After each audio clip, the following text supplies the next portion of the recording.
Interrogations can go on for hours or even days, but in some rare cases, interrogations can last just seconds.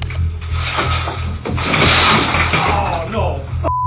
From accidentally confessing to escapes, these are 5 of the fastest police interrogations in history. Starting with Raymond Gates demonstrating exactly how to head straight to prison in seconds. Raymond was brought in after police obtained footage of him assaulting a 17-year-old girl. Police had to prove that the girl never gave consent, which was difficult given that only some of the attack was caught on camera, but became a lot easier when Raymond almost instantly made a huge slip-up in the interrogation that put him dead to rights. This girl came back to my house. She's telling me she wants to lose her virginity, man. She's ready to do it and everything. And then right a couple seconds before, and she's like, I don't know, and stuff like that. She's telling me, yes, everything's cool. She's cool with making out. But when she screamed, "Stop! Please don't do this. It hurts so much." I was already inside of her at that point. I mean, oh no, stop. I'm already inside of her there, man. It's already that's when she's like, oh, it hurts, which it hurts when a girl gets her virginity taken. And without even trying, the cops had everything they needed to convict him. So he was quickly found guilty and sentenced to 9 years in prison. But while Raymond's interview ended in under 10 minutes, Quantrell Schwarzlow did it even faster, with his interrogation ending in just seconds. But not in the way you'd think.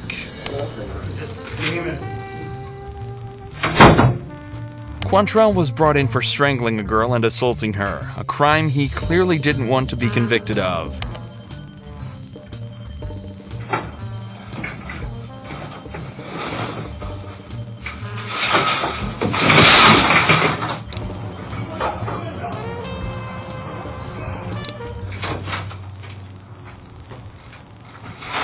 Oh, no.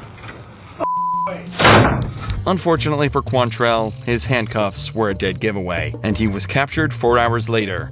While it's unknown exactly what happens to Quantrell after, this clip will forever put him in the Interrogation Hall of Fame. However, Ricky Hawthorne took a much more straightforward approach to ending his interrogation, managing to confess in record time. Ricky was found covered in blood near the bodies of Lara Kuchar and Tommy Skeens. Lara had clearly been assaulted. Ricky's DNA was also found at the scene, so police had no worries when bringing him in. Surprisingly though, Ricky would make it even easier for them.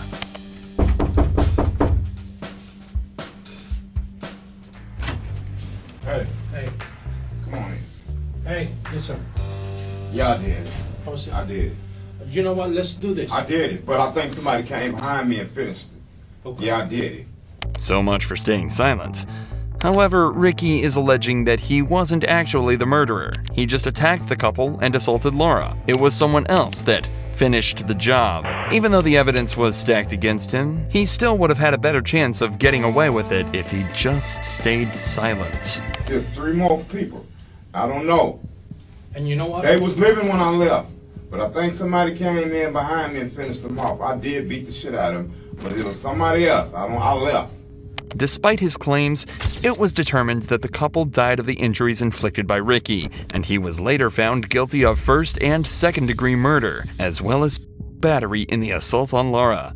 But Jared Murray takes the cake for the most insane interrogation in history. Jared had shot his friend in the head during a car ride to Walmart for no other reason than to know what it felt like to kill someone. Jared attempted to flee by hitchhiking to Canada, but was picked up by an officer after perfectly matching the perp's description. The officer took him into custody where a quick but truly chilling interview took place. Okay, and what do you remember telling me? In summation that I'm guilty, yes. Of what? Of murder. Okay, and who did you murder? Gennaro. Okay, and how did you murder him? With a gun. I shot him in the head twice. Okay. 3 shots were fired, 1 missed. Jared isn't hanging around here, and apparently had already confessed before he even made it to the station. But what's interesting about this interrogation isn't the speed at which he confessed, it's exactly why, as well as his general demeanor throughout the interview. Okay. Jared, give me your full name. Jared Lindrith Wayne Murray. Okay, and what's your date of birth? July the 20th, 1994. And how did you guys hook up? I went down to his dorm room and asked if I could be given a ride to Walmart in exchange for $20 gas money. Okay. Did he agree to that? Yes, sir. Okay. And that's a couple miles from the school? 1.7 miles, sir. 1.7 miles. Yes, sir. Okay. Now, so he took you to Walmart? Yes, sir. And did you both go in? No, we did not go in, sir. Okay, and why not? We pulled into the parking lot, then I pulled the weapon on him and demanded that he take me to Asher, Oklahoma, sir. Okay, and why did all of a sudden did you decide that you needed to go to Asher? Because I was planning to take him out into the country and kill him. Jared lacks any form of empathy, remorse, or knowledge that what he's done is a bad thing. He merely expresses his actions as though they were fact, and in a later psychological assessment, it was determined this was because he had become delusional and believed that he was required to kill someone. If it's not clear by now, Jared was diagnosed with schizoaffective disorder, and delusions from this are likely what pushed him to kill Gennaro. But Jared is happy to provide us with even more detail surrounding his motive. Okay. So you've been planning this for 2 days? 2 weeks, yes. 2 weeks. But not with a selected individual, no. Okay. And when did you get to the point where you knew it was going to be him? That was 3 days prior to the incident. And why him? All the kids in college here, why him? I believed that he would have had the least impact, sir. Impact of on what? I believed he didn't have many friends, or many close friends, I should rephrase. And as his as he is going missing, his absence would be less notable. Jared was, of course, charged with first-degree murder, but was eventually found not guilty by reason of insanity. Instead of receiving prison time, he would instead spend an indefinite amount of time in custody at a mental health facility where he would receive the treatment he should have had so much earlier. All 3 of these cases have been about criminals who confessed quickly, but there are many cases where the interrogation is almost instant, but for a very different reason. This 18-year-old suspect was brought in after allegedly hitting a cop with his car and was subsequently read his Miranda rights. Being it is a criminal investigation, obviously you're not free to go because you have warrants for your arrest. I'm going to read your Miranda because it's very important you understand your rights. Okay? You have the right to remain silent. Anything you say can and will be used against you in a court of law. Do you understand each of these rights I've explained to you? Yes, sir.